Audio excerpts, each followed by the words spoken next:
Bom, meu colega Marco Espinosa assim me pergunta aqui durante a conferência de imprensa, me avisou ele do nome espaço para me papapia com meu colega senhor ministro Chong. E durante o processo aqui me toma nota que já acaba o ministro Chong dando uma declaração na nossa plataforma 24 horas e mesmo pergunta aqui também agora assim na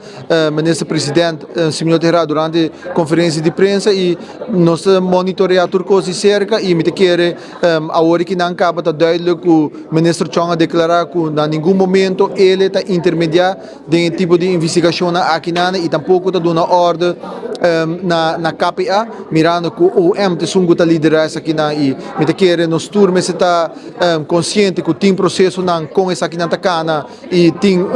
trias política e cada de essa aqui não tem na mesmo poder com na mesmo executar e atender com e me te quer ministro Chong já acaba a dar sua declaração e de mi banda me não tem nada mais para agregar e tema aqui não me te quer que o ministro Chong elaborar e aqui acaba é mais me mesa conversar com o senhor Maduro e expliquei também que uma vez me haya